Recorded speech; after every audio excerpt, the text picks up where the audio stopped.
Hi, greetings. This is Sieg again with a focus on leadership qualities. I'm talking about this topic because it really ties into what I teach, attraction marketing, in that what makes you attractive for people to want to follow you. And there's a lot of different variables involved with that. A lot of it is based on performance, when people see that you actually do what you have promised on. That causes people to take notice and follow you. But I'm honing in through this series. I'm now on leadership quality number 6. I'm honing in on very specific qualities that I want you to think about and consider as you improve upon your leadership aspects, perhaps even character traits. So the one that I want to talk about today, and let me first show you what I'm talking about in terms of, here we are on the Renegade blog. Okay, so I've been posting these for 5 weeks now, going on 6. So the quality for today is rather simple in nature. And that is, as a leader, for you to always focus in on the good that you can find in everyone and in everything. And let me repeat that. To focus in on the good that you can find in everyone and everything. Everything meaning your circumstances, situations. Our human nature is such that it lends us towards looking for where things have gone wrong, why things are negative, why things are bad, why things aren't going our way. I think that happens rather automatically. You know, growing up as kids, where we felt, hey, that's not fair, she got thus and thus, and always feeling like we're coming in on the short end of things. So we have to work counter to our nature. And I have to say, I personally do believe there are some people who are born with a more happy outlook disposition. I think their personality, they're actually born that way. And so if you haven't had the good fortune of being born with that natural sunny disposition, we have to be more proactive to cultivate that, to develop out that sunny attribute that is very pleasing.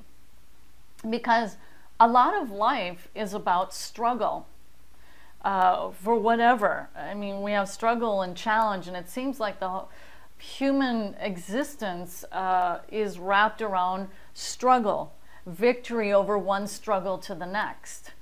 And what people really like as they're going through their struggles, if you're not addicted to struggle, that is when you have people who can help lead you out of struggle, which hits first and foremost on your mindset. So I'm going to give you an exact example.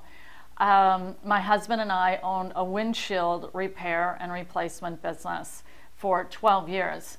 And we hit on some hard times. It was specifically because of some legislation that at that time we weren't really prepared to counter. I don't know how we would have fared right now, but basically the pricing went down so low, it was just nigh impossible to compete. And it was because of some advertising law that they rolled out here in the state of Minnesota.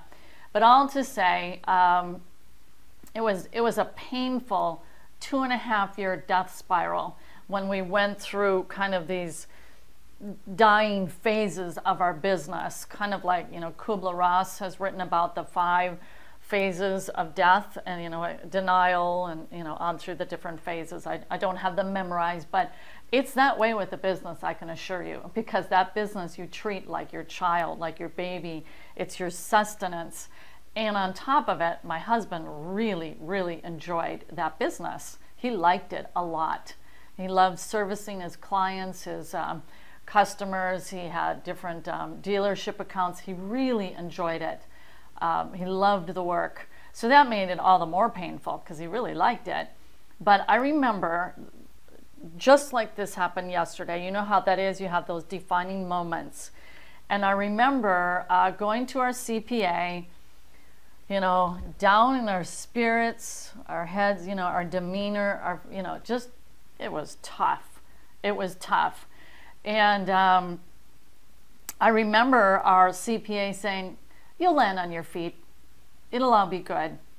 And I remember him using that phrase, "You'll land on your feet."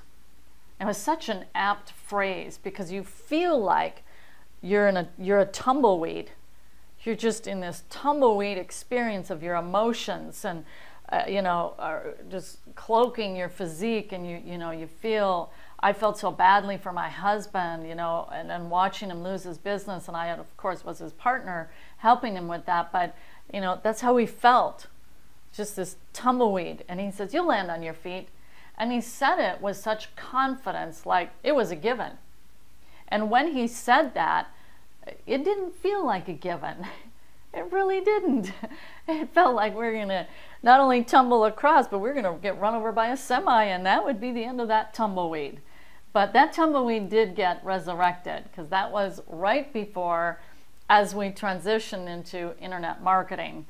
And it did happen. We did land on our feet.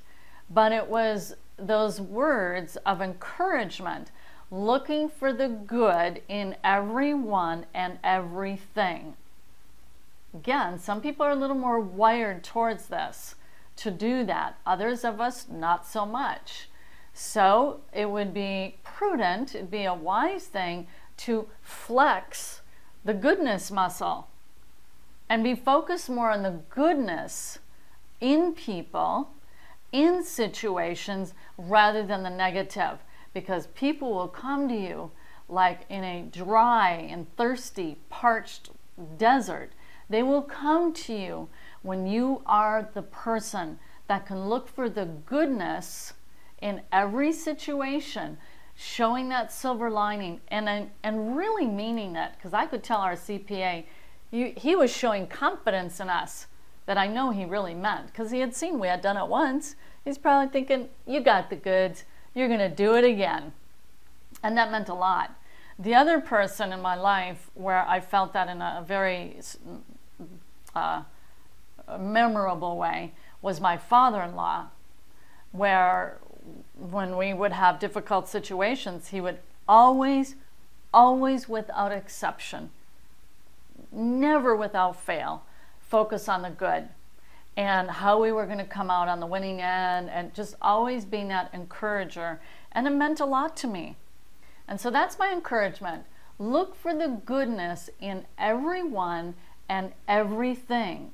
So rather than being weighted towards everything coming up short, how everything's bad, look for the bright, look for the goodness, and project that to people, because they are looking for that. And this is what is known as an advancing personality. Wallace Wattles, from his book, The Science of Getting Rich, he calls it, become an advancing personality.